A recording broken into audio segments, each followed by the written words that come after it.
Hi friends, Renee Keys here with Carolina Creative. I'm a Stampin' Up! Demonstrator here with card making ideas for you. Today, since it's October, I'm going to do some playing with spooky Halloween. I've been playing with this already. It's a really fun stamp set. You've got a little cat and a little dog in Halloween costumes, and it does come with dies. I'll show you a few of them. There's 9 different pieces, and I'm going to use 3 of them today. So there's already some pieces missing, but it's got some really cute stuff. So what I need to do, and I'm doing something different. I'm combining this today with the Everyday Arches paper. I've been making little scenes like this, using the fence. I used a little arch here to make it look like a little gravestone. I've been stamping different colored moons. I've been using the house and adding 1 or 2 characters and just playing with this. But today I went and looked at my Everyday Skies paper and pulled out one of these darker papers to use. And so I've cut it with an arch, and this is where I'm going to put my scene, is on there. Now, what I need to do first is stamp this little guy. He's really cute, so that I can die cut him and a few other things. So let me flip the camera down. Here's my work area. Here's the stamp set I'm working with.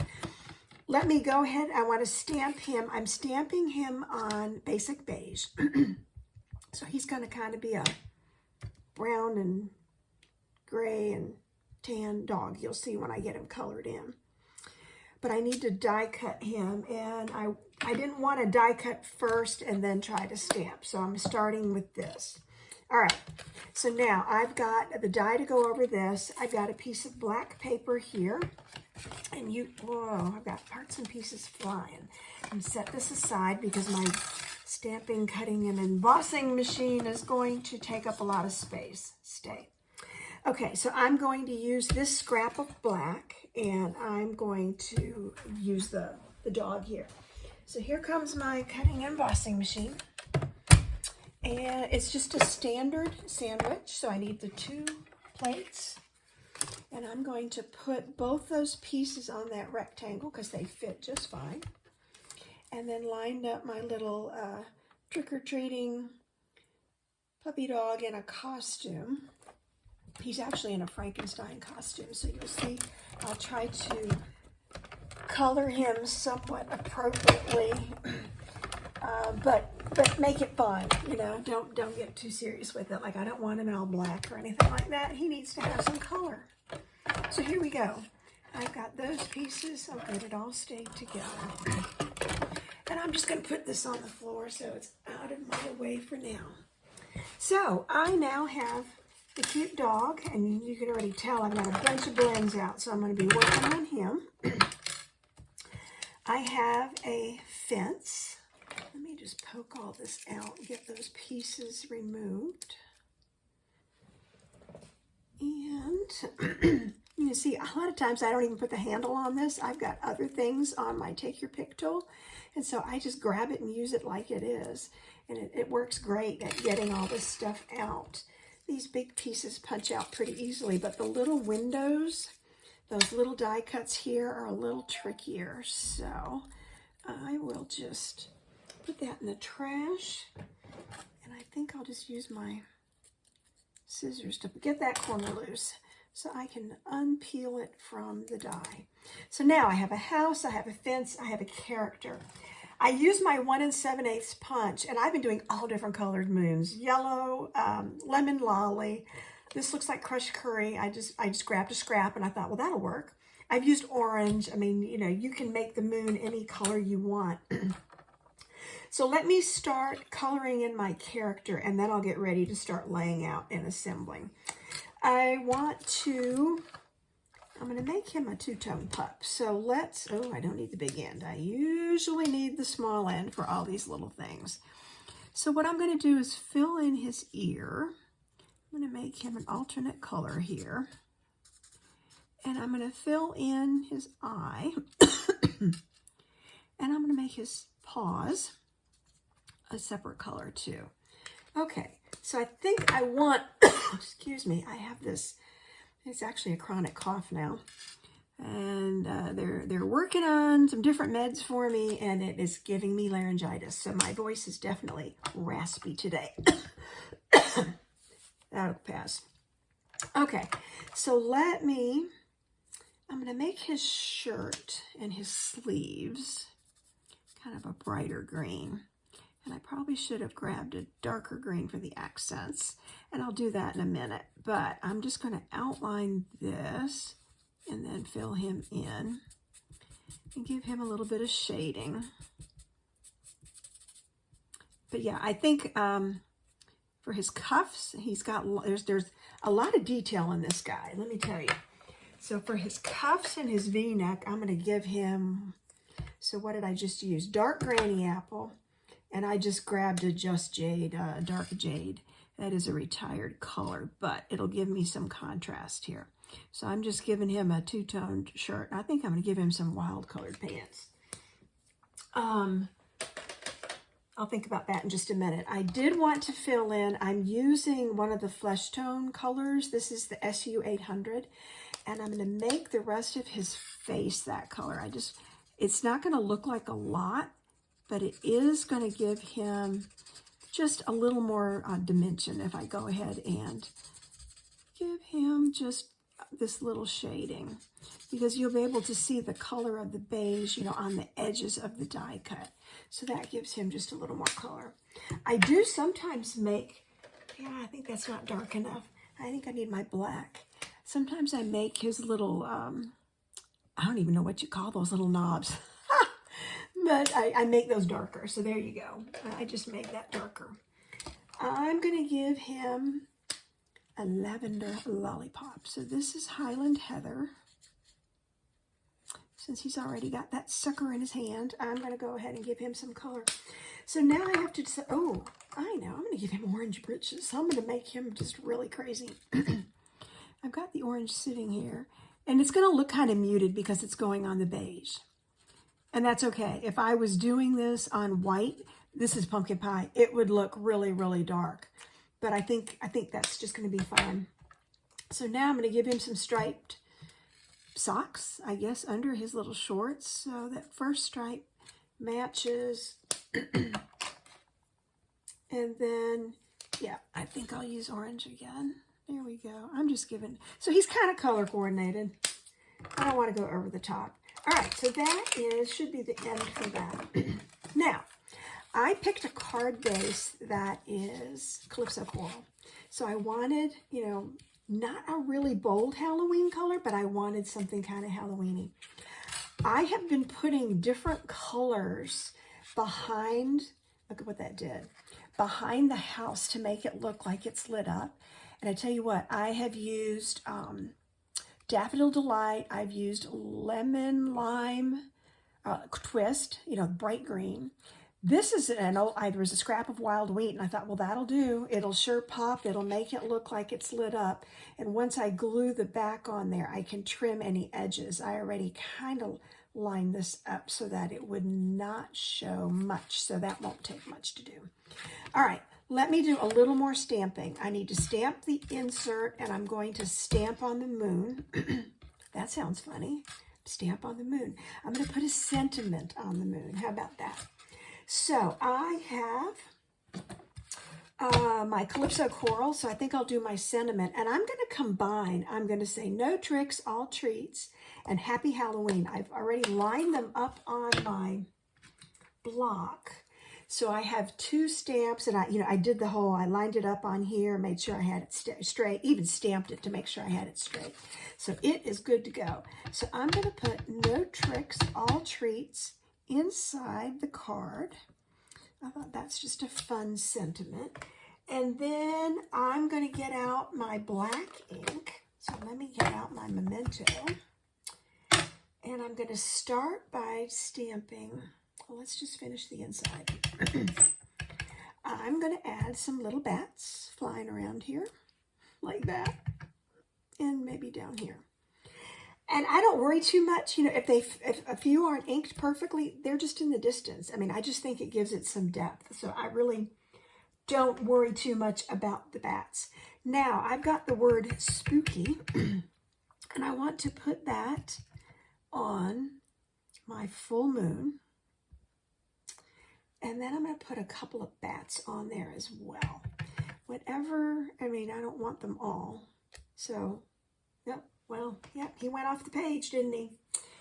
Let me grab my baby wipe here, otherwise I'm going to end up with that black ink everywhere. And sometimes when I do that, I can just take a black pen and make him look a little more like a bat, maybe. I haven't had one go off quite that crazy yet, but I'll just give him a little more body. And darken that in a little bit too. Yeah, there we go. That's all I'm going to do. So I have my sentiment. I have the inside of my card. I have my house. All right, I have a lot of parts and pieces. Let me start assembling. I'm going to start on the inside. So here's my dots of liquid glue, and I know this bottle's getting low, so I'm trying to empty it. In fact, I'm keeping it with the tip down now so that the glue continues to run down so that I can use it up and toss it and open another bottle. I already have two open. I'm always working with two, but I need to toss it. So there's my inside. No tricks, all treats. I just think that's really cute. Okay, so here's the front. I've got I decided I could have put another layer on there. I could have embossed something, and I thought, you know, there's going to be enough going on with my cute little scene. Don't overthink it. So that was my motto as I was designing this in my head, was don't overthink it. I'm putting some glue just around the windows. Here we go. I need a little bit there. And now I'm going to attach, and I'm going to watch it from the back because I can see all the openings. I'm going to, boy, that lined up just right. I got a little piece there I'm going to snip off, and a little piece up top. Perfect. So I'm just going to cut that corner, and then cut, there's a tiny, tiny piece here that was showing, and make that go away.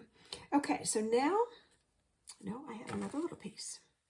It's wanting to peek, so I didn't line it up as great as I thought.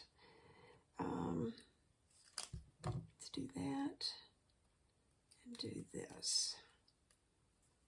And I think that's got it. Wow. Remove. Okay. Now, see, it shows up against that dark paper. Yes, I can tell it's gone.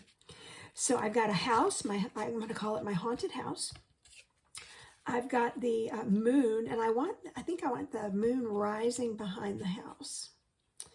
And then I'm going to put my little trick-or-treat guy in here. And maybe I don't need the moon quite that low because there is a set of bat die cuts. When you punch these out, you get two. And I want to put another bat on there. So I want to put him over the moon. Yeah, I'll figure that out. Okay, so I think I'm just going to start assembling right on the card. A lot of times I would assemble my scene on here and then attach it. This one I think is just as easy to put straight on the card front and go from here. So, yeah, this one might be about done. Nope, look at that. There's plenty of glue in here. Maybe I'll put a little bit in the middle. So I've got a fun, I think this was actually a sunset. There was a lot of orange at the bottom, which I cut off strategically. I wanted this dark, stormy, foreboding sky in the background. All right, so I'm going to have to place this to figure out where the moon's going to go and where this house is going to go, because the moon's got to be adhered first. And I don't think I want the moon completely centered, so I'm going to shift it over to the side, which will leave me room for my character. So I think that's where I want the moon, is right there. And I'm going to leave my house there, so I know where to tuck the moon and get it positioned right where I had it as I was laying it out. Okay, so a little to my left, your right, and a little bit of the haunted mansion on there as well. So because I've got all these layers, I think I'm going to use my Stampin' Seal. And I just flipped him, but that's okay. Let me put the house I like how some of that's peeking through there, so that's okay with me. Yep, lots of different colors here. And now my character. I could use dimensionals behind him. I think I will. I've done different things. This little pumpkin is also a die cut, and it makes a really cute trick-or-treat bucket that I sometimes put in their hands. I'll show you an example of that here in a minute.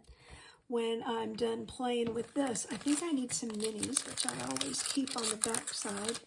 I keep 2 shapes on hand at all times so that I have them. So one back on his foot and one on his lollipop. And maybe that should be enough to support him. That should be plenty to support him. So now I'm going to pull off all the backings. I didn't need my take your pick tool. They came right up with my thumbnail. Okay, so here goes my character. I'm just going to stick him on there. And I figure out my bat.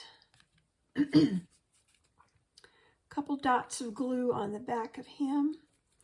Now, if I thought about it, it would have been kind of cool to put the foam behind him. You know how you can put the foam mount. I could have made the bat pop right off the page if I had done that. So I'm going to give his face a little shimmer and his shirt a little shimmer here. And the bat, that wing is wanting to pop up, and I put glue behind there intentionally. A little shimmer, and then I think in the windows. Why not, right? I'm just kind of going gentle. Sometimes I put more bats. I didn't want to overdo it. Okay, so, and I have been putting some gems. Sometimes I put rhinestones. Sometimes I use like a matted black. I have some, some old stuff that I was using up. So here's just a different take on a card, Halloween card, using the, I can't grab it, Spooky Halloween. But I used paper from Everyday Skies and then built my scene right on there and then put my sentiment on the inside. So here's another example. I went with a black card base and I used the cat. And this time I did give the cat the trick-or-treat bucket, and that was popped off with a die. So this is a different paper too. It's just got the stars, but it was a purple sky, so it was a little bit different. But you can see, and then you can see how different the house looks with the lemon lime twist behind the windows. So it's been a lot of fun to create scenes with these. So have some fun. If you're interested in this set, it's a great little bundle called Spooky Halloween, Stamps and Dies. If you like the products and the projects that you're seeing here today, you can find me at Carolina Creative or hashtag Carolina Creative. I'm also on the Stampin' Up! Network. It's Renee Keese at StampinUp.net. Thanks for joining me today. Let's make some Halloween cards.